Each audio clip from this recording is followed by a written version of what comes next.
बस नया नाम आ जाएगा। मोदी तो है ही है, तो एक नया नाम चाहिए, राजस्थान के लिए चाहिए, मध्य प्रदेश के लिए चाहिए, और ख़ास तौर पर उस राजस्थान में जो कम्युनिटी है उस कम्युनिटी को बिलोंग करने वाले आदमी को गाली देने के लिए कहा। वैसे तो बहुत सारे लोग हैं। क्या सर 2024 में सिर्फ हिंदू मुस्लिम पर वोट होगी, जिस तरीके से लिंचिंग की जयपुर में अभी मूल बात क्या है कि भाजपा की सफलता ही हिंदू मुस्लिम के थ्योरी पर है। अच्छा। अगर ये हिंदू मुस्लिम का इशू नहीं बनेगा तो भाजपा सफल नहीं हो सकती, क्योंकि सफल होने के लिए वो उनको ये बताना होगा कि 10 साल में हमने ये तीर मारा, वो तीर मारा। तो 10 साल में उन्होंने ये बताया ही नहीं कि उन्होंने क्या तीर मारा। लेकिन मोहन भागवत जी कह रहे हैं कि जितना देश मोहन हिंदुओं भागवत का है चुनाव उतना लड़ने- मुसलमानों का भी है।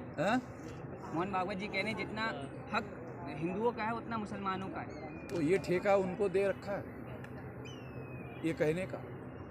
वो खुद ही डीएनए के अनुसार विदेशी है, उसको कहने का अधिकार है, तो मुझे है।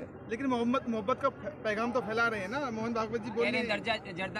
देखो वो मोहब्बत का पैगाम जो है, एक कहावत है ना, वो बहुत सारे ये करके बिल्ली हज को चली वाली कोई कहावत है ना, 70 चूहा खा के बिल्ली चले हज करने। हाँ, तो वो ऐसा मामला है। वो जो 70 कहते हैं वो अलग चूहा करते बिल्ली हैं। ने खाया RSS और पूरे फिर करते खाने हैं। के बाद वो बिल्ली जो है हज को जा रही है, ऐसा मोहन भागवत का मामला लेकिन है। बीजेपी कह रही है 2024 में 400 पार। हाँ? बीजेपी कह रही है इस बार 2024 में 400 पार। हो सकता है, हो सकता है। अब उन्होंने 405 पूरा सेट, सत्ता अगर है, पूरी ईवीएम ने मशीनरी सेट ही कर है, दिया तो हो पैसा सकता है। ईवीएम को लेकर आपका क्या है? आप लगातार आंदोलन कर रहे हैं, आज भी अगर अभी तो हमने ईवीएम के बारे में, हमारा तो चुनाव आयोग पर लाखों लोगों का मोर्चा है दिल्ली में। अच्छा। हाँ, 5 लाख लोग चुनाव आयोग के सामने जुटेंगे। हम लोग लाखों की संख्या में जुटेंगे, कई लाख तो मैं आरएसएस के हेडक्वार्टर लेके गया था, यहाँ भी जुटेंगे। अब इस जुटान में कम से कम 50 छोटी पार्टियां भी शामिल होगी। ये तो मैंने पहले अकेले घोषित किया था, मगर अब की बार 50 से ज़्यादा पार्टियां उसमें शामिल होगी।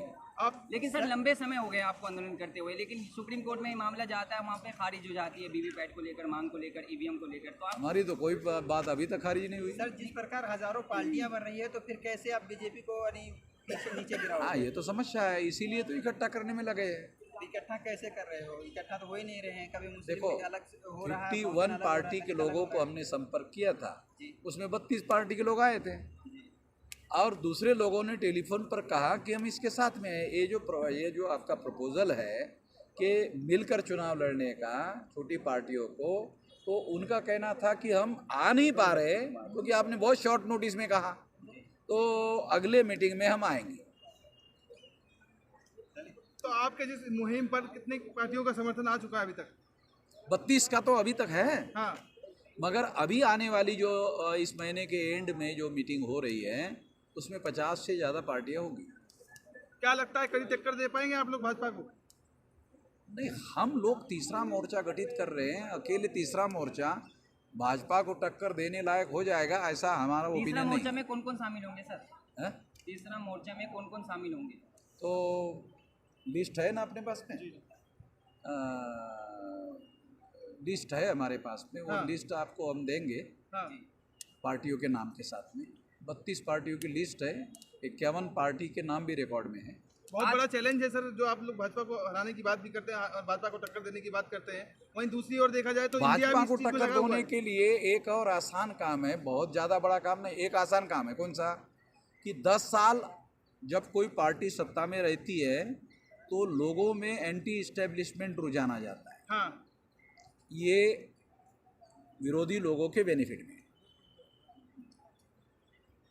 फायदे में है। 10 साल जब कोई पार्टी सत्ता में आती है तो लोगों में उसके बदलाव की भावना आ जाती है। जो उसके सपोर्टर रहते हैं वो भी उसको बदलाव करना चाहते हैं। लेकिन भाजपा तो एक और नारा देती है कि पाई पाई से गरीबों की भलाई, तो क्या लग रहा है कि गरीबों की भलाई हो रही है? आपके सवाल से लग रहा है कि आपको भी यकीन नहीं है। मेरे को काहे को पूछ रहे हैं? मोदी जी कहते हैं जब मैं गारंटी देता हूं तो घर घर तक जाता है। हाँ, अभी अखबार वालों को छापने के लिए कुछ न कुछ तो जुमले बोलने पड़ते हैं ना। 15 लाख तो आपके खाते में आ गया। हाँ, किसी के खाते में नहीं है। सर आखिरी सवाल, आज किस मुद्दे पर प्रस्ताव पारित हुआ है? यहाँ यहाँ कोई प्रस्ताव पारित नहीं हुआ, यहाँ संकल्प लेने वाले लोग हैं। कागज में प्रस्ताव पारित करके फिर लोग अपने अपने घर में जाते, उससे कुछ नहीं होता। अगला प्लान क्या है सर? हाँ? अगला प्लान अगला प्लान जो है वो इस महीने के एंड तक कम से कम 50 पार्टी को इकट्ठा करने का। सर संकल्प क्या लिए हो यहाँ? हाँ? संकल्प क्या लिए हो? कि ये जो मुस्लिम मजलूम लोग हैं उनका राष्ट्रीय स्तर का संगठन होना चाहिए, ये है संकल्प। ये जो आज तक नहीं हुआ, ये करना है।